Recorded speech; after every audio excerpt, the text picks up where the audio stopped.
ನಮ್ಮ ಟಿವಿಯ ಎಲ್ಲ ವೀಕ್ಷಕ ಬಾಂಧವರಿಗೆ ಹೃದಯಪೂರ್ವಕ ಸ್ವಾಗತ.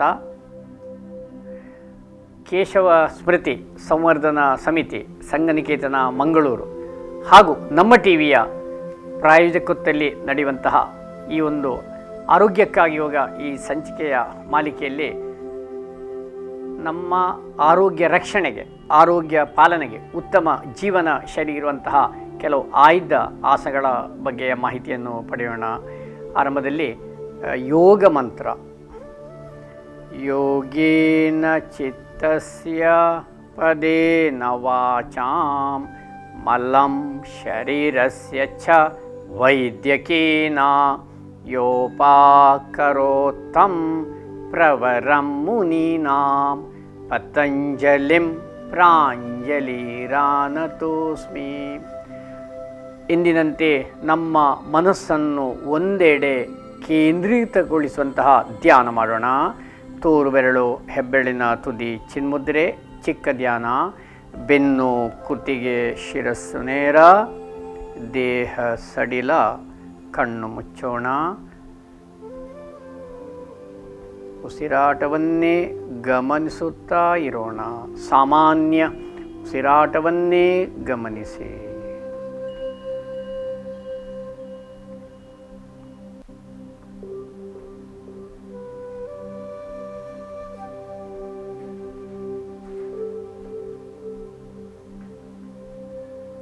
ಹಾಗೆ ನಿಧಾನವಾಗಿ ಸಹಜ ಸ್ಥಿತಿ. ಯೋಗದ ಆರಂಭದಲ್ಲಿ ಈ ರೀತಿ ಸರಳ ಧ್ಯಾನ ಮಾಡಬೇಕು. ಏಕಾಗ್ರತೆಗೆ ಶಾಂತವಾದ ವಾತಾವರಣ ನಿರ್ಮಾಣ ಮಾಡಲಿಕ್ಕೆ ಇದರ ಬಗ್ಗೆಲ್ಲ ಹಿಂದಿನ ಸಂಚಿಕೆಯಲ್ಲಿ ನಾವು ಮಾಹಿತಿ ಪಡೆದುಕೊಂಡಿದ್ದೇವೆ ಬಂಧುಗಳೇ. ಇನ್ನೀಗ ಸರಳ ಪ್ರಾಣಾಯಾಮ, ಸುಖ ಪ್ರಾಣಾಯಾಮ. ಒಮ್ಮೆ ಪೂರ್ತಿಯಾಗಿ ಉಸಿರನ್ನು ಹೊರಕ್ಕೆ ಬಿಡಬೇಕು. ನೋಡಿ, ಪದ್ಮಾಸನ ಭಂಗಿಯಲ್ಲಿ ಇದೀಗ ಆಕಾಂಕ್ಷ ಪ್ರಸ್ತುತ ಪಡಿಸ್ತಾ ಇದ್ದಾಳೆ. ಬೆನ್ನು, ಕುತ್ತಿಗೆ ನೇರ ಮಾಡಿ ಹಾಯಾಗಿ ಇದೆಲ್ಲ ಕಣ್ಣು ಮುಚ್ಚಿ ದೀರ್ಘವಾಗಿ ಉಸಿರು ಒಳಕ್ಕೆ ತೆಗೆದುಕೊಳ್ಬೇಕು. ದೀರ್ಘವಾಗಿ ಉಸಿರು ಹೊರಕ್ಕೆ ಬಿಡಬೇಕು. ಪ್ರತಿಯೊಂದು ಹಾಯಾಗಿ ಅಭ್ಯಾಸ ಮಾಡಬೇಕು ಬಂಧುಗಳೇ. ಪೂರಕ, ರೇಚಕ 3 ಬಾರಿ, 6 ಬಾರಿ, 9 ಬಾರಿ ಮಾಡಬಹುದು. ಈ ಪ್ರಾಣಾಯಾಮ ಸಾಮಾನ್ಯ ಎಲ್ಲ ಸಮಸ್ಯೆ ಇದ್ದವರು ಮಾಡ್ಬೋದು. ಕೊನೆಯ ಪಕ್ಷ ಮಲಗಿಕೊಂಡು ಸಹ ಮಾಡ್ಬೋದು. ಈ ತೀರಾ ಕುಳಿತುಕೊಂಡು ಮಾಡಲಿಕ್ಕೆ ಕಷ್ಟ ಆಗುವವರಿಗೆ ಕುರ್ಚಿಯಲ್ಲಿ ಕೂತು ಮಾಡ್ಬೋದು, ಮಲಗಿಕೊಂಡು ಸಹ ಮಾಡಬಹುದಾಗಿದೆ. ಸರಳ ಪ್ರಾಣಾಯಾಮ, ಸುಖ ಪ್ರಾಣಾಯಾಮ. 2 ಹೊಳ್ಳೆಗಳಲ್ಲಿ ದೀರ್ಘವಾಗಿ ಉಸಿರು ತೆಗೆದುಕೊಳ್ಳೋದು, ಹಾಗೆ ನಿಧಾನವಾಗಿ ನಿರಂತರವಾಗಿ ಅದೇ ರೀತಿ ಉಸಿರನ್ನು ಪೂರ್ತಿ ಹೊರಕ್ಕೆ ಬಿಡಬೇಕು. ರಿಲ್ಯಾಕ್ಸ್. ಆತ್ಮೀಯ ಎಲ್ಲ ವೀಕ್ಷಕ ಬಾಂಧವರೇ, ಈಗ ಭುಜಗಳ ವ್ಯಾಯಾಮ, ಶೋಲ್ಡರ್ ರೊಟೇಷನ್. ಈ ರೀತಿ ಭುಜಕ್ಕೆ ಒತ್ತಿಟ್ಟು rotate the shoulders clockwise, anti clock. ಇಲ್ಲಿ ಮುಂಗೈ ಜೋಡಣೆ ಆಗಿರಬೇಕು. ಭುಜಗಳಿಗೆ ಒಂದು ವ್ಯಾಯಾಮ. ಈ ಭುಜಗಳ ಬಿಗಿತ, ಸ್ಟಿಫ್ನೆಸ್ ಹೋಗಲಾಡಲಿಕ್ಕೆ ಇದು ಸಹಕಾರಿ. ರಿಲ್ಯಾಕ್ಸ್. ಆತ್ಮೀಯ ಬಂಧುಗಳೇ, ಇನ್ನೀಗ ಅಷ್ಟಾಂಗ ಯೋಗ. ಪತಂಜಲಿ ಋಷಿಮುನಿಗಳು ತಿಳಿಸಿದ ಅಷ್ಟಾಂಗ ಯೋಗದ 3ನೇ ಮೆಟ್ಟಿಲೆ ಸ್ಥಿರಂ ಸುಖಂ ಆಸನಂ. ಕೆಲವು ಆಯ್ದ ಯೋಗಾಸನಗಳನ್ನು ಇವಾಗ ನಾವು ಗಮನಿಸೋಣ. ಆತ್ಮೀಯ ವೀಕ್ಷಕ ಬಾಂಧವರೇ, ಈಗ ಮತ್ಸ್ಯಾಸನದ ಬಗ್ಗೆ ಮಾಹಿತಿ ಪಡೆಯೋಣ. ಇಲ್ಲಿ ಮತ್ಸ್ಯ ಎಂದರೆ ಮೀನು ಹೇಗೆ ಚುರುಕಾಗಿರ್ತದೆ, ಆ್ಯಕ್ಟಿವ್ ಆಗಿರ್ತದೆ, ಆ ರೀತಿ ವ್ಯಕ್ತಿ ಆ್ಯಕ್ಟಿವ್ ಆಗಿರಲಿಕ್ಕಿರುವಂಥ ಆಸನ. ಅದಕ್ಕಿಂತ ಮುಂಚೆ ಆಸನ ಮಾಡುವ ಮುಂಚೆ ಒಂದು ವ್ಯಾಯಾಮ ಗಮನಿಸೋಣ. ಕಾಲುಗಳನ್ನು ಮಡಿಸಿ ಬಿಡಿಸುವ ವ್ಯಾಯಾಮ.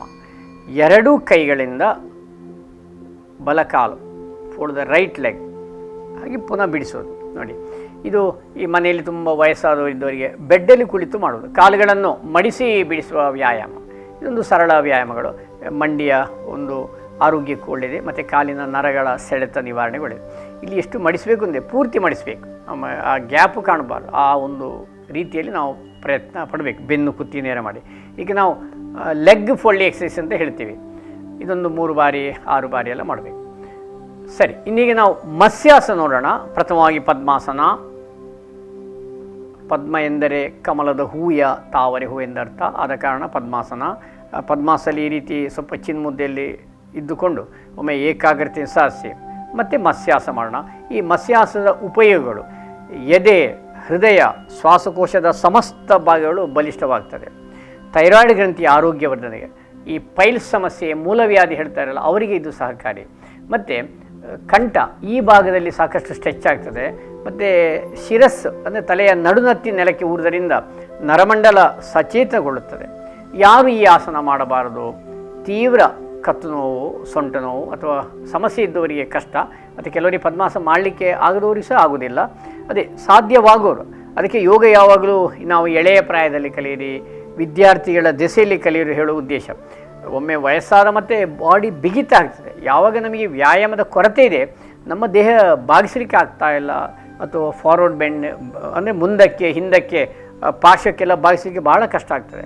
ಹಾಗೆ ಎಳೆಯ ಪ್ರಾಯದಲ್ಲಿ ನಾವು ನಿತ್ಯ ಕೊನೆಯ ಪಕ್ಷ ಒಂದು 10-15 ಆಸನ ನಾವು ನಿತ್ಯ ಮಾಡ್ತಾ ಇದ್ದಾಗ ಆಮೇಲೆ ನಮ್ಮ ದೇಹವನ್ನು ಬೇಕಾದಾಗೆ ಬಾಗಿಸಬಹುದು ಬಂಧುಗಳೇ. ಈಗ ಮತ್ಸ್ಯಾಸನ ಇದು ಶ್ವಾಸಕೋಶದ ಒಂದು ಭಾಗ ಬಲಿಷ್ಠ ಆಗಲಿಕ್ಕೆ ಬಹಳ ಸಹಕಾರಿ. ಈಗ ಅಭ್ಯಾಸ ಮಾಡುವ ಕ್ರಮ, ಪ್ರಥಮವಾಗಿ ಹಸ್ತವನ್ನು ಈ ರೀತಿ ಒತ್ತಿಟ್ಟು ಆಮೇಲೆ ಎರಡೂ ಕೈಗಳಿಂದ ಮಧ್ಯಕ್ಕೆ ತಂದು ಉಸಿರನ್ನು ಬಿಡುತ್ತಾ ನಿಧಾನವಾಗಿ ಹಿಂದೆ ಬಾಗಬೇಕು. ಇದನ್ನು ಮೊಣಕೈಯನ್ನು ತಂದು ಮಾಡ್ಬೋದು, ಈ ರೀತಿ ಸಹ ಮಾಡ್ಬೋದು. ಆಮೇಲೆ ಉಸಿರನ್ನು ಬಿಡುತ್ತಾ ನಿಧಾನವಾಗಿ ಎರಡೂ ಕೈಗಳ ಸಹಾಯದಿಂದ ಶಿರಸ್ಸಿನ ನಡುನತ್ತಿ ಅಂದರೆ ತಲೆಯ ನಡುನತ್ತಿ ನೆಲಕ್ಕೆ ಊರಿ, ಅದರಲ್ಲಿ ಮುಂದುವರಿದ ಹಂತಗಳಿವೆ. ನಮ್ಮ ಈ ಭಾಗ ಹಣೆಯ ಭಾಗ ಸಹ ತರ್ಬೋದು ಅಂತ ಹೇಳ್ತಾರೆ. ಈಗ ಆರಂಭದಲ್ಲಿ ಇಷ್ಟು ಸಾಕು. ಮತ್ತು ಹಸ್ತದಿಂದ ಕಾಲಿನ ಬೆರಳುಗಳನ್ನು, ಕೈ ಬೆರಳ ಸಹಾಯದಿಂದ ಕಾಲಿನ ಬೆರಳನ್ನು ಈ ರೀತಿ ಹಿಡಿದುಕೊಳ್ಳಬೇಕು. ಮುಂಗೈ ಅಂದರೆ ನಮ್ಮ ಎಲ್ಬೋ ಭಾಗ, ಈ ಮೊಣಕೈ ನೆಲಕ್ಕೆ ಒತ್ತಿರಬೇಕು ಮೃದುವಾಗಿ. ಗಮನಿಸಿ ಬಂಧುಗಳೇ, ಇಲ್ಲಿ ಸಾಕಷ್ಟು ಚಾಚಿಕೊಳ್ತದೆ ಅಂದರೆ ಸ್ಟ್ರೆಚ್ ಆಗ್ತದೆ. ಎದೆ ಭಾಗ ವಿಶಾಲವಾಗಲಿಕ್ಕೂ ಮತ್ತು ಸರಿಯಾಗಿ ಸರಾಗವಾಗಿ ವಾಯು ಸಂಚಾರ ಆಗಲಿಕ್ಕೆ ಒಳ್ಳೆಯದು. ಮತ್ತು ಕಿಬ್ಬೊಟ್ಟೆ ಭಾಗ, ಹೊಟ್ಟೆಯ ಭಾಗ ಎಲ್ಲ ಸಾಕಷ್ಟು ರಕ್ತ ಸಂಚಲನ ಆಗ್ತದೆ. ಹಾಗೆ ಹೊಟ್ಟೆಯ ವ್ಯಾಧಿ ನಿವಾರಣೆಗೂ ಸಹಕಾರಿ. ಎದೆ, ಹೃದಯ, ಶ್ವಾಸಕೋಶ ಬಲಿಷ್ಠಗೊಳ್ಳುತ್ತದೆ ಈ ಮತ್ಸ್ಯಾಸನ. ಮತ್ಸ್ಯ ಎಂದರೆ ಮೀನು. ಮೀನು ಯಾವ ರೀತಿ ನೀರಿನಲ್ಲಿ ಹೇಗೆ ಚುರುಕಾಗಿ ಈಜುತ್ತದೆ, ಅದೇ ರೀತಿ ವ್ಯಕ್ತಿಯು ಚುರುಕಾಗ್ತಾನೆ. ಇದನ್ನು ಅಂತಿಮಗೊಳಿಸುವ ವಿಧಾನ ಹೀಗೆ. ನಿಧಾನವಾಗಿ ಕೈಗಳ ಸಹಾಯದಿಂದ ಶಿರಸ್ಸನ್ನು ಸರಿಪಡಿಸಬೇಕು. ಹಾಗೆ ತಲೆಯನ್ನು ಕೆಳಗೆ ಇಳಿಸಬಾರದು. ನೋಡಿ, ಕೈಗಳ ಸಹಾಯದಿಂದ ಶಿರಸ್ಸನ್ನು ಸ್ವಸ್ಥಾನಕ್ಕೆ ತರಬೇಕು. ಆಮೇಲೆ ಕೈಯನ್ನು ಮುಂದೆ ತಂದು ಪುನಃ ಮೇಲೆ ಬರಬೇಕು ಬಂಧುಗಳೇ. ಇದು ಮತ್ಸ್ಯಾಸನ.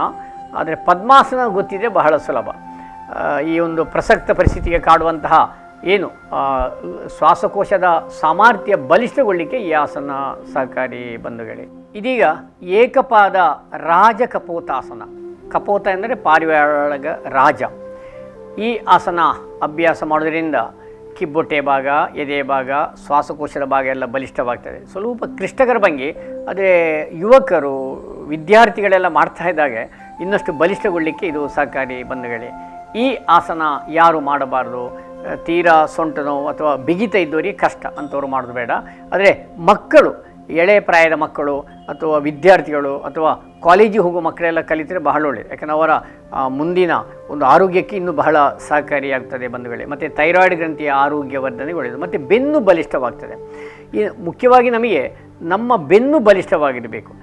ಬಲಹೀನ ಬೆನ್ನು ಬಲಿಷ್ಠವಾಗಲಿಕ್ಕೆ ಈ ಆಸನಗಳು. ಅದಕ್ಕೋಸ್ಕರ ನಾವು ಈ ಕೆಲವು ಆಸನಗಳನ್ನು ಮಾಡಿ, ಅರ್ಧ ಚಕ್ರಾಸ ಮಾಡಿ, ಪರಿಪೂರ್ಣ ನವಾಸ ಮಾಡಿ, ಉಷ್ಟ್ರಾಸ ಮಾಡಿ ಅಂತ ಹೇಳಿದಾಗೆ, ಯಾವಾಗ ಎಳೆಯ ಪ್ರಾಯದಲ್ಲಿ ನಮ್ಮ ಬೆನ್ನು ವೀಕ್ ಆದರೆ ಮತ್ತು ಬಹಳ ಕಷ್ಟ.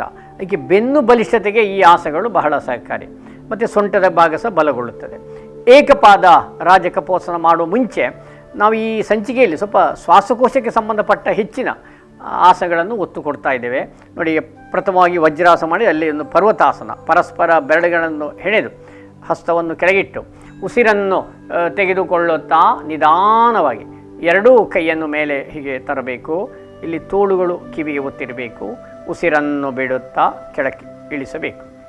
ಇದು ಒತ್ತಡ ನಿಯಂತ್ರಣಕ್ಕೊಳ್ಳಿದೆ. ಇನ್ನೊಮ್ಮೆ inhale, raise the both hands. ಉಸಿರನ್ನು ತೆಗೆದುಕೊಳ್ಳುತ್ತಾ ಎರಡು ಕೈ ಮೇಲೆ, ಉಸಿರನ್ನು ಬಿಡುತ್ತಾ ಕೆಳಗೆ. ಇದು ಮನೆಯಲ್ಲಿ ಸುಮ್ಮನೆ ಕೂತಾಗ ಕುರ್ಚಿಯಲ್ಲಿ ಕೂತು ಮಾಡುವ ಒಂಥರ ನಿಟ್ಟುಸಿರು ಬಿಟ್ಟಾಗ ಸ್ಟ್ರೆಸ್ಸು ಹೋಗಲಿಕ್ಕೆ. ಇನ್ನೊಮ್ಮೆ ಇವನು ಆಕ್ಸಿಜನ್ ಹೆಚ್ಚು ಹೋಗಲಿಕ್ಕೆ ಒಳ್ಳೆಯದು. ಇನ್ಹೇಲ್ ಪೂರಕ, ಆಮೇಲೆ ರೇಚಕ. 3 ಬಾರಿ 6 ಬಾರಿ ಸೋಫಾ ಚೇರಲ್ಲಿ ಕೂತಾಗ ಸಹ ಕೈ ಮಾಡಿ. ಆಗ ಇಲ್ಲಿಯ ಬಿಗಿತ, ಈ ಆನ್ಲೈನಲ್ಲಿ ಕೆಲಸ ಮಾಡೋ ಇಲ್ಲೆಲ್ಲ ಸ್ಟಿಫ್ ಆಗ್ತದೆ, ಒಂಥರ ಕೈಯೆಲ್ಲ ಆಯಾಸ ಆಗ್ತದೆ, ಅದೆಲ್ಲ ಹೋಗಲಿಕ್ಕೆ ಇದು ಒಳ್ಳೆಯದು. ವಿಶ್ರಾಂತಿ. ಈಗ ಏಕಪಾದ ರಾಜಕಪೋತಾಸನ. ಆರಂಭದಲ್ಲಿ ವಜ್ರಾಸನ. ನಿಧಾನವಾಗಿ ಒಂದು ಕಾಲನ್ನು ಹಿಂದಕ್ಕೆ ಚಾಚಬೇಕು. ನೋಡಿ, ಪೂರ್ತಿ ಸ್ಟ್ರೆಚ್ ಮಾಡಬೇಕು.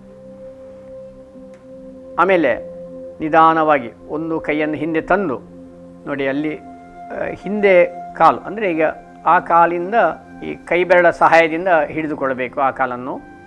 ಆಮೇಲೆ ಇನ್ನೊಂದು ಕೈ ಅಲ್ಲಿ ಕಾಲಿನ ಬೆರಳನ್ನು ಸ್ಪರ್ಶಿಸಬೇಕು.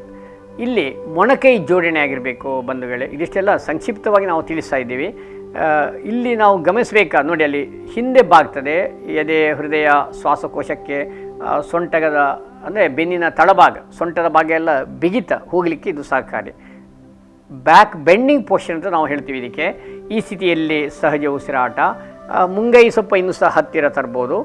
ಆಮೇಲೆ ನೋಡಿ, ಅಲ್ಲಿ ಕಾಲು ಉಂಟಲ್ಲ, ಶಿರಸ್ಸಿಯು ಒಂದು ಕಾಲು ಶಿರಸ್ಸು ಈ ರೀತಿ ಸ್ಪರ್ಶಿಸಬೇಕು, ಫ್ರೀಯಾಗಿರಬೇಕು. ಸ್ಥಿರಂ ಸುಖಂ ಆಸನಂ. ನೋಡಿ, ಇಲ್ಲಿ ಸರಾಗವಾಗಿ ವಾಯು ಸಂಚಾರ ಆಗ್ತಾ ಇರ್ತದೆ. ಹಾಗೆ ಇದು ವಾಯು ಸಂಚಾರ ಆಗಲಿಕ್ಕೆ ಇದು ಸಹಕಾರಿ ಬಂಧುಗಳು. ಸ್ವಲ್ಪ ಕ್ಲಿಷ್ಟಕರ, ಅದಕ್ಕೆ ನಾವು ಗುರುಮುಖೇನ ಕಲಿತಾ ಸುಲಭ. ಈಗ ನಿಧಾನವಾಗಿ ಬಿಡಿಸಿಕೊಳ್ಳಬೇಕು. ರಿಲ್ಯಾಕ್ಸ್. ಪ್ರತಿಯೊಂದು ಹಂತ ಹಂತವಾಗಿ ನಾವು ತರಬೇಕಾಗ್ತದೆ. ಆಮೇಲೆ ಇನ್ನೊಂದು ಬದಿಯಲ್ಲಿ ಸಹ ನಾವು ಸಂಕ್ಷಿಪ್ತವಾಗಿ ಗಮನಿಸೋಣ. ಈಗ ಇನ್ನೊಂದು ಕಾಲಲ್ಲಿ ಸ್ವಸ್ಥಾನಕ್ಕೆ ಬಂದು ಈಗ ಇನ್ನೊಂದು ಕಾಲು ಕೆಳಕ್ಕೆ ತಂದು ಪೂರ್ತಿ ಅಲ್ಲಿ ಎಷ್ಟು ಸಾಧ್ಯವಾಗ್ತದೆ ಅಷ್ಟು ನಾವು ಸ್ಟ್ರೆಚ್ ಮಾಡಬೇಕು. ಹಾಗೆ ಅದೇ ರೀತಿ ಹೇಗೆ ಆವಾಗ ನಾವು ಮಾಡಿದ್ದೀವಿ ಅದೇ ರೀತಿ ಒಂದು ಕಾಲನ್ನು ಹಿಂದೆ ಇದ್ದ ಕಾಲನ್ನು ಹಿಂದೆ ಮುಂದಕ್ಕೆ ತಂದು ಮಡಿಸಬೇಕು. ಈ ತಲೆಗೆ ಮೃದುವಾಗಿ ಒರಗಿಸಿಡಬೇಕು. ಕೈಗಳಿಂದ ಕಾಲಿನ ಬೆರಳನ್ನು ಆರಂಭದಲ್ಲಿ ಎಷ್ಟಾಗ್ತದೆ ಅಷ್ಟು ಮಾಡೋದು. ಅದು ಅಭ್ಯಾಸ ಆಗ್ತಾ ಕೈವಶ ಆಗ್ತದೆ. ಆಮೇಲೆ ರಿಲ್ಯಾಕ್ಸ್, ವಿಶ್ರಾಂತಿ. ಈ ಆಸನದಲ್ಲಿ ಸೊಂಟದ ಭಾಗ ಬಲಿಷ್ಠಗೊಳ್ಳಲಿಕ್ಕೆ ಸಹಕಾರಿ ಮತ್ತು ಸರಾಗವಾಗಿ ವಾಯು ಸಂಚಾರವಾಗುತ್ತದೆ. ಇದಿಷ್ಟು ಏಕಪಾದ ರಾಜ ಕಪೋತಾಸನದ ಭಂಗಿಯ ಸಂಕ್ಷಿಪ್ತ ಮಾಹಿತಿಗೆ ಬಂಧುಗಳೇ. ಆತ್ಮೀಯ ವೀಕ್ಷಕ ಬಾಂಧವರೇ, ಈಗ ಊರ್ಧ್ವ ಧನುರಾಸನ ಯಾ ಚಕ್ರಾಸನ ಬಗ್ಗೆಯ ಮಾಹಿತಿಯನ್ನು ಪಡೆಯೋಣ. ಇಲ್ಲಿ ಊರ್ಧ್ವ ಎಂದರೆ ಮೇಲ್ಭಾಗ, ಚಕ್ರ ಅಂದರೆ ದೇಹವನ್ನು ಬಿಲ್ಲಿನಂತೆ ಬಾಗಿಸುವಂಥ ಭಂಗಿ. ಧನುರಾಸನಲ್ಲಿ ಬೆನ್ನನ್ನು ಬಿಲ್ಲಿನಂತೆ ಬಾಗಿಸೋದು, ಊರ್ಧ್ವ ಧನುರಾಸಲ್ಲಿ ದೇಹವನ್ನು ಬಿಲ್ಲಿನಂತೆ ಬಾಗಿಸೋದು. ಉಪಯೋಗಗಳು: ಎದೆ, ಹೃದಯ, ಶ್ವಾಸಕೋಶದ ಸಮಸ್ತ ಭಾಗಗಳು, ಮಾಂಸಖಂಡಗಳೆಲ್ಲ ಪಳಗುತ್ತದೆ ಮತ್ತು ಬಲಿಷ್ಠವಾಗ್ತದೆ. ಹಾಗೂ ಒತ್ತಡ ನಿವಾರಣೆ, ಯಾಕಂದರೆ ಹಿಂದೆ ಬಾಗುವಾಗ ಶಿರಸ್ಸಿಗೆ ಸಾಕಷ್ಟು ರಕ್ತ ಸಂಚಲನೆ, ನರಮಂಡಲ ಸಚೇತನಗೊಳ್ಳುತ್ತದೆ. ಇದನ್ನು ತೀರಾ ಸೊಂಟ ನೋವಿದ್ದವರು ಅಥವಾ ಕ್ರಾನಿಕ್ ಬ್ಯಾಕ್ ಪೇನಲ್ಲಿದ್ದವರು ಮಾಡೋದು ಬೇಡ. ಮತ್ತು ಹೆಚ್ಚಿನ ರಕ್ತದ ಒತ್ತಡ, ಹೃದಯ ದೌರ್ಬಲ್ಯ, ಸ್ಲಿಪ್ ಡಿಸ್ಕ್ ಇದ್ದವರು ಈ ಆಸನ ಅಭ್ಯಾಸ ಮಾಡೋದು ಬೇಡ ಬಂಧುಗಳೇ. ಊರ್ಧ್ವ ಧನುರಾಸನ ಅಥವಾ ಚಕ್ರಾಸನ, ಕೆಲವರು ಅದಕ್ಕೆ ಚಕ್ರಾಸನ ಹೇಳ್ತೇವೆ. ಚಕ್ರಾಸನ ನಾವು ತೋರಿಸಿವೆ, ಅಂದರೆ ಕಾಲಿನ ಹತ್ತಿರ ತರಬೇಕು ಕೈಗಳು. ಈಗ ಆರಂಭದಲ್ಲಿ ಊರ್ಧ್ವ ಧನುರಾಸನ ನೋಡೋಣ. ಪ್ರಥಮವಾಗಿ ಈ ರೀತಿ ತಾಡಾಸನ, ಆಮೇಲೆ ಕಾಲುಗಳಲ್ಲಿ ಸ್ವಲ್ಪ ಅಂತರ. ಈಗ ಉಸಿರನ್ನು ತೆಗೆದುಕೊಂಡು ಆಮೇಲೆ ಮೆಲ್ಲಗೆ ಉಸಿರನ್ನು ಬಿಡುತ್ತಾ ನಿಧಾನವಾಗಿ ಹಿಂದಕ್ಕೆ ಬಾಗಿಸಬೇಕು. ಇಲ್ಲಿ ಗಮನಿಸಿ ಬಂಧುಗಳೇ, ಹಸ್ತ ಮತ್ತು ಕಾಲು ಅದೆಲ್ಲ ಸಮಾನಾಂತರ ಇರಬೇಕು. ಈಗ ಅಲ್ಲಿ ತೋಳುಗಳು ಕಿವಿಗೆ ತಾಗುವ ಹಾಗೆ ನೋಡಿ, ಅಲ್ಲಿ ಹ್ಯಾಂಗಿಂಗ್ ಪೊಸಿಷನ್ ಇರಬೇಕು. ಇದು ಊರ್ಧ್ವ ಧನುರಾಸನದ ಭಂಗಿ ಬಂತು. ಇಲ್ಲಿ ನೋಡಿ, ಶಿರಸ್ಸಿಗೆ ಸಾಕಷ್ಟು ರಕ್ತ ಸಂಚಲನೆ, ನರಮಂಡಲ ಸಚೇತನ, ಎದೆ, ಹೃದಯ, ಶ್ವಾಸಕೋಶದ ಸಮಸ್ತ ಭಾಗಗಳು ಬಲಿಷ್ಠವಾಗ್ತದೆ. ಹಾಗೆ ನಾವು ಈ ಸಂಚಿಕೆಯಲ್ಲಿ ಶ್ವಾಸಕೋಶಕ್ಕೆ ಹೆಚ್ಚು ಆರೋಗ್ಯ ನೀಡುವಂತಹ ಆಸನಗಳನ್ನೇ ನಾವು ಗಮನಿಸ್ತಾ ಇದ್ದೇವೆ ಬಂಧುಗಳೇ. ಇಲ್ಲಿ ಹಾಯಾಗಿರಬೇಕು. ಸ್ಥಿರಂ ಸುಖಂ ಆಸನಂ. ಕಣ್ಣು ಮುಚ್ಚಬೇಕು, ಅದು ಬಹಳ ಪ್ರಾಮುಖ್ಯ. ಆಮೇಲೆ ಉಸಿರನ್ನು ಬಿಡುತ್ತಾ ನಿಧಾನವಾಗಿ ಸ್ವಸ್ಥಾನಕ್ಕೆ. ಇದು ತೀರಾ ಕಷ್ಟ ಆದರೆ ನಾವು ಮಲಗಿಕೊಂಡು ಅಭ್ಯಾಸ ಮಾಡಿ ಅಂತ ಹೇಳ್ತೀವಿ.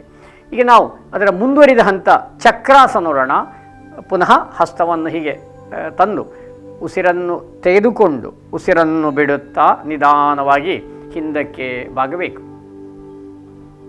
ಇಲ್ಲಿ ಗಮನಿಸಿ, ಚಕ್ರಾಸನ ಎಂದರೆ ಅಲ್ಲಿ ಹಸ್ತ ಮತ್ತು ಕಾಲನ್ನು ಇನ್ನು ಸ್ವಲ್ಪ ಸ್ಟ್ರೈಟ್ ಮಾಡ್ಬೋದು, ನೇರವಾಗಿಸ್ಬೋದು. ಈ ಸ್ಥಿತಿಯಲ್ಲಿ ಸಹಜ ಉಸಿರಾಟ. ಅಲ್ಲಿ ಹಸ್ತವನ್ನು ಹಿಂಗಾಲು, ಅಲ್ಲಿ ಹೀಲ್ಸಿಗೆ ನಾವು ಸ್ಪರ್ಶಿಸಬೇಕು ಬಂಧುಗಳೇ. ಇಲ್ಲಿ ಕಣ್ಣು ಮುಚ್ಚಬೇಕು, ಹಾಯಾಗಿರಬೇಕು. ಆಮೇಲೆ ಉಸಿರನ್ನು ಬಿಡುತ್ತಾ ನಿಧಾನವಾಗಿ ಸ್ವಸ್ಥಾನಕ್ಕೆ. ಆತ್ಮೀಯ ವೀಕ್ಷಕರೇ, ಇದೆಲ್ಲ ಬಹಳ ಜಾಗರೂಕತೆಯಿಂದ ಗುರು ಮುಖೇನ ನಾವು ಕಲಿಬೇಕಾಗ್ತದೆ. ಆದರೆ ಶ್ವಾಸಕೋಶದ ಭಾಗ ಬಲಿಷ್ಠ ಆಗಲಿಕ್ಕೆ ಈ ಆಸನ ಬಹಳ ಪರಿಣಾಮಕಾರಿ.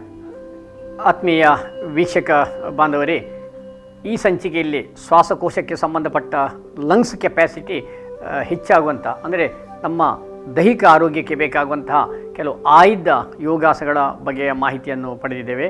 ಕೊನೆಯಲ್ಲಿ ಕಡ್ಡಾಯವಾಗಿ ಶವಾಸನ ಸಹ ನಾವು ಮಾಡಬೇಕು.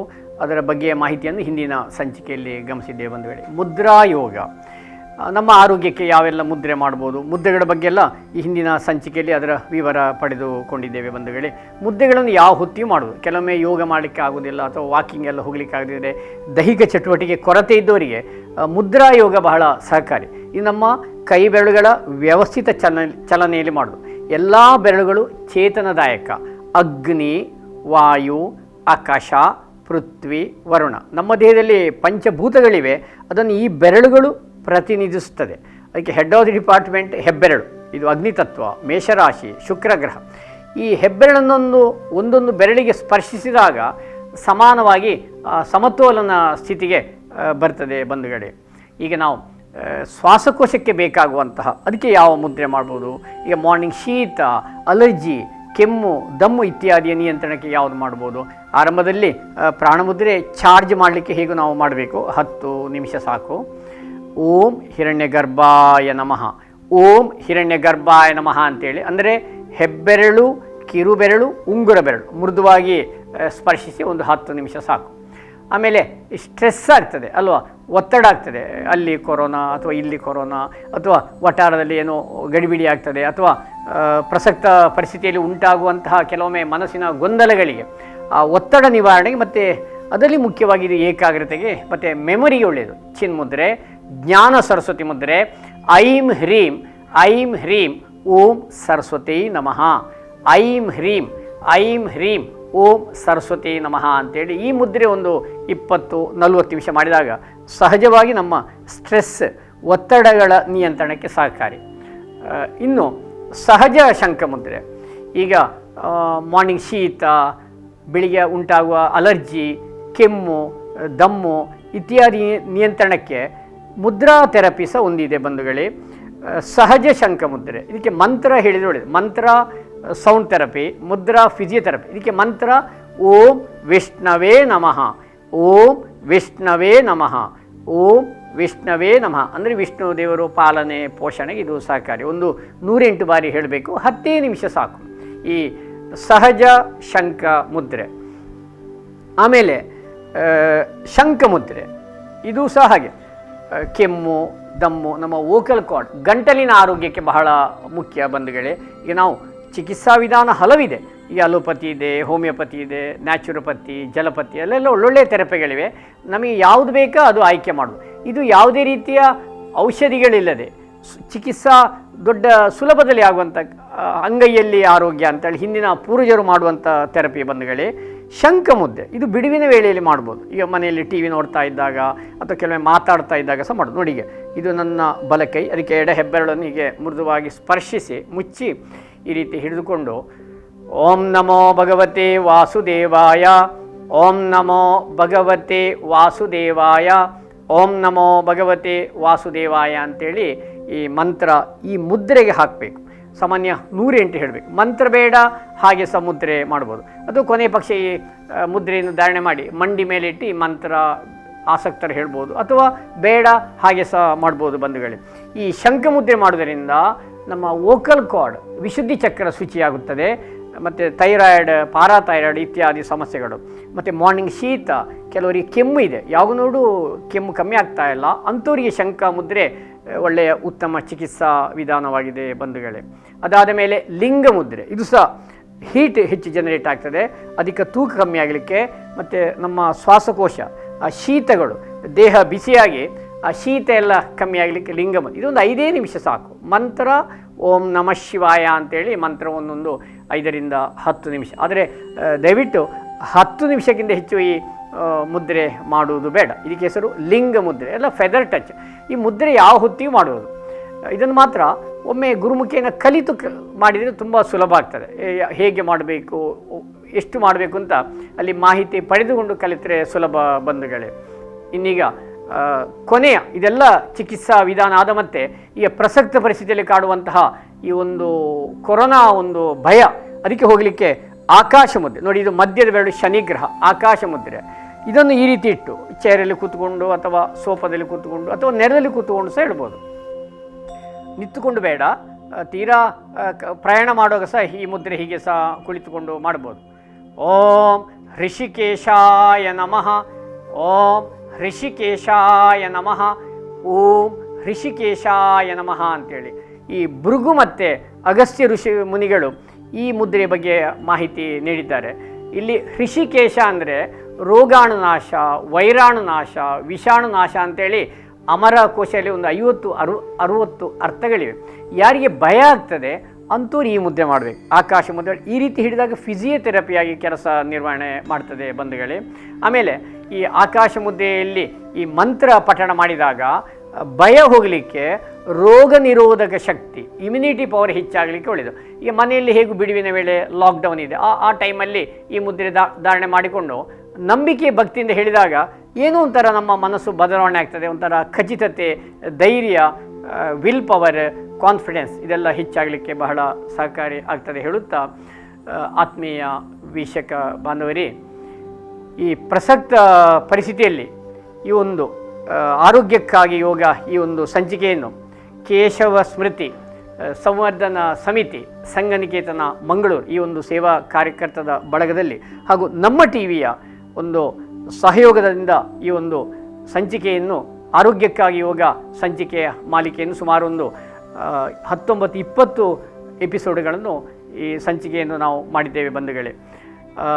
ಯಾರಿಗೆ ಯಾವುದೇ ರೀತಿಯ ವ್ಯಾಯಾಮ ಇಲ್ಲ, ಯಾವುದೇ ರೀತಿಯ ಎಕ್ಸಸೈಸ್ ಇಲ್ಲ ಅಥವಾ ದೈಹಿಕ ಚಟುವಟಿಕೆ ಕೊರತೆ ಇದೆ, ಇಲ್ಲಿ ನಾವು ಬಹಳ ಸರಳ ಆಸನಗಳನ್ನು ತಿಳಿಸಿದ್ದೇವೆ ಮತ್ತು ಮುದ್ರಾ ಯೋಗ ಹೇಳಿದ್ದೇವೆ. ತೀರಾ ಸಣ್ಣ ಸಣ್ಣ ಪ್ರಾಣಾಯಾಮ, ಸುಖ ಪ್ರಾಣಾಯಾಮ, ನಾಡಿ ಶುದ್ಧಿ, ಭ್ರಮರಿ ಪ್ರಾಣಾಯಾಮ ಈ ಪ್ರಸಕ್ತ ಪರಿಸ್ಥಿತಿಯಲ್ಲಿ ಕಾಡುವಂತಹ ಕೊರೋನಾ ಹಾವಳಿಯ ನಿಯಂತ್ರಣಕ್ಕೆ ಅಥವಾ ಇಮ್ಯುನಿಟಿ ಪವರು ಡೆವಲಪ್ ಆಗಲಿಕ್ಕೆ ಈಗ ಭಾರತ ಸರ್ಕಾರವೇ ಅದರ ಆಯುಷ್ ಇಲಾಖೆಯ ಯಾವ ಯೋಗ ಮಾಡಬೇಕು, ಯಾವ ಪ್ರಾಣಾಯಾಮ ಮಾಡಬೇಕು ಅಂತ ಅದರ ಪುಸ್ತಕದಲ್ಲಿ ಸಹ ತಿಳಿಸಿದ್ದಾರೆ ಬಂಧುಗಳೇ. ಆದರೆ ನಾವು ಸರ್ಕಾರದ ಎಲ್ಲ ನಿಯಮಗಳನ್ನು ನಾವು ಕಡ್ಡಾಯವಾಗಿ ನಾವು ಪಾಲಿಸಬೇಕಾಗ್ತದೆ. ಮಾಸ್ಕ್ ಧರಿಸಬೇಕು, ಆಮೇಲೆ ಅಗತ್ಯವಿದ್ದಲ್ಲಿ ಇದು ಸ್ಯಾನಿಟೇಷನ್ ಸಹ ಬಳಸಬೇಕು, ಅಂತರ ಕಾಪಾಡಬೇಕು ಬಂಧುಗಳೇ. ಹಾಗೂ ಕೊರೋನಾ ಅಂತ ದಯವಿಟ್ಟು ಭಯಪಡಬೇಡಿ, ಯಾಕೆಂದರೆ ಈಗ ಸಾಕಷ್ಟು ಅದಕ್ಕೆ ಬೇಕಾದಂತಹ ಸಾಕಷ್ಟು ಬೇರೆ ಬೇರೆ ಚಿಕಿತ್ಸಾ ವಿಧಾನಗಳಿವೆ. ಇದೊಂದು ಮುದ್ರಾ ಚಿಕಿತ್ಸೆ, ಯೋಗ ಚಿಕಿತ್ಸೆ, ಬಿಡುವಿನ ವೇಳೆಯಲ್ಲಿ ಯಾವ ಹೊತ್ತಿಯೂ ಮಾಡೋದು. ಇದನ್ನೆಲ್ಲ ನಮ್ಮ ಟಿ ವಿ ಯೂಟ್ಯೂಬಿನಲ್ಲಿ ತಮಗೆ ಗಮನಿಸ್ಬೋದು. ನೀವು ನಮ್ಮ ಟಿ ವಿ ಅಂತ ಯೂಟ್ಯೂಬಿನಲ್ಲಿ ಟೈಪ್ ಮಾಡಿದಾಗ ಈ ಎಲ್ಲ ಎಪಿಸೋಡುಗಳು ಸಹ ಅಲ್ಲಿ ಅಪ್ಲೋಡ್ ಆಗಿರ್ತದೆ. ಅವಾಗ ಇದನ್ನು ನೋಡಿಕೊಂಡು ಈಗಾಗಲೇ ಯೋಗ ಗೊತ್ತಿದ್ದವರಿಗೆ ಬಹಳ ಸುಲಭ. ಹಾಗೇನಾದ್ರು ಡೌಟ್ ಇದ್ದರೆ ನಿಮ್ಮ ಗುರುಗಳ ಮುಖಾಂತರ ಮಾತಾಡಿಕೊಂಡು ಸಂವಾದ ಮಾಡಿಕೊಂಡು ಇದನ್ನು ನೋಡಿಕೊಂಡು ಅಭ್ಯಾಸ ಮಾಡ್ಬೋದು ಹೇಳುತ್ತಾ ಬಂಧುಗಳೇ. ಇದೊಂದು ಕೇಶವ ಸ್ಮೃತಿ ಸಂವರ್ಧನ ಸಮಿತಿಯ ಒಂದು ಸೇವಾ ಬಳಗದಿಂದ ಒಂದು ಉತ್ತಮ ಕಾರ್ಯಕ್ರಮ ಹಾಗೂ ಇದೆಲ್ಲ ಅವರು ಉಚಿತವಾಗಿ ಇದು ನಡೆಸಿಕೊಡ್ತಾ ಇದ್ದಾರೆ ಬಂಧುಗಳೇ. ಹಾಗೂ ನಮ್ಮ ಟಿ ವಿಯವರು ಸಹ ಈ ಒಂದು ಸಂದರ್ಭದಲ್ಲಿ ಸಾರ್ವಜನಿಕರಿಗೆ ಈ ಒಂದು ದಕ್ಷಿಣ ಕನ್ನಡ ಜಿಲ್ಲೆ ಹಾಗೂ ನಮ್ಮ ರಾಜ್ಯದಾದ್ಯಂತ ಹಾಗೂ ವಿದೇಶಕ್ಕೂ ಸಹ ಇದು ಈ ಚಾನಲ್ ಪ್ರಸಾರ ಆಗ್ತಾ ಇದೆ ಬಂಧುಗಳೇ. ಹಾಗೆ ದಯವಿಟ್ಟು ಯಾರಿಗೆ ಮನೆಯಲ್ಲಿ ಯಾವುದೇ ರೀತಿಯ ದೈಹಿಕ ಚಟುವಟಿಕೆ ಮಾಡಲಿಕ್ಕೆ ಆಗ್ತಾ ಇಲ್ಲ, ಎಕ್ಸಸೈಸ್ ಆಗ್ತಾ ಇಲ್ಲ, ಶ್ವಾಸಕೋಶದ ಸಾಮರ್ಥ್ಯ ಹೆಚ್ಚಿಸಬೇಕು ಹಾಗೂ ನಮ್ಮ ರೋಗ ನಿರೋಧಕ ಶಕ್ತಿ ಹೆಚ್ಚಿಸಬೇಕು ಅಂತ ಯಾರಿಗೆ ಆಸಕ್ತಿ ಇದೆ ದಯವಿಟ್ಟು ಈ ಒಂದು ಯೂಟ್ಯೂಬ್ ಚಾನಲ್ ದಯವಿಟ್ಟು ಗಮನಿಸಿ. ನಿಮಗೆ ಆಯ್ದ ಕೆಲವು ಯೋಗಗಳನ್ನು ಮಾಡು, ಒಂದು ವಾರ ವಾಚ್ ಮಾಡಿ ಮತ್ತು ಮುಖೇನ ಗುರುಗಳೊಟ್ಟಿಗೆ ಸಂವಾದ ನಡೆಸಿ, ಅವಾಗ ಇನ್ನಷ್ಟು ಸುಲಭ ಆಗ್ತದೆ. ಯಾಕೆಂದರೆ ಈ ಪ್ರಸಕ್ತ ಪರಿಸ್ಥಿತಿಗೆ ಯೋಗ ಆರೋಗ್ಯ ವರ್ಧಕ, ರೋಗ ನಿವಾರಕ, ರೋಗ ನಿರೋಧಕ. ಯಾಕೆಂದರೆ ಇದು ನಮ್ಮ ಪೂರ್ವಜರು ಹೇಳಿದ ವಿದ್ಯೆ, ಕಲೆ, ಇದು ನಮ್ಮ ಭಾರತೀಯ ಸಂಸ್ಕೃತಿ, ಇದು ನಮ್ಮ ಭಾರತೀಯ ಕಲೆ ಹೇಳುತ್ತಾ ಇನ್ನೀಗ ಮುಂದಿನ ಜೂನ್ 21ಕ್ಕೆ ಅಂತಾರಾಷ್ಟ್ರೀಯ ಯೋಗ ದಿನಾಚರಣೆ ನಾವೆಲ್ಲ ಬಹಳ ಸಂಭ್ರಮದಿಂದ ಆಚರಿಸೋಣ. ಯೋಗದಿಂದ ನಮ್ಮ ಆರೋಗ್ಯವನ್ನು ಕಾಪಾಡೋಣ ಹೇಳುತ್ತಾ ಇದೀಗ ನಾವು ಶಾಂತಿ ಮಂತ್ರದೊಂದಿಗೆ ಸಮಾಪನ ಮಾಡೋಣ. ಓಂ ಸರ್ವೇ ಭವಂತು ಸುಖಿನಃ, ಸರ್ವೇ ಸಂತು ನಿರಾಮಯ, ಸರ್ವೇ ಭದ್ರಾಣಿ ಪಶ್ಯಂತು, ಮಾ ಕಶ್ಚಿತ್ ದುಃಖಭಾಗ್ ಭವೇತ್. ಓಂ ಶಾಂತಿ ಶಾಂತಿ ಶಾಂತಿ. ಸರ್ವರಲ್ಲಿ ಸಹ ಶಾಂತಿ ನೆಲೆಸಲಿ. ಧನ್ಯವಾದಗಳು. ವಂದನೆಗಳು.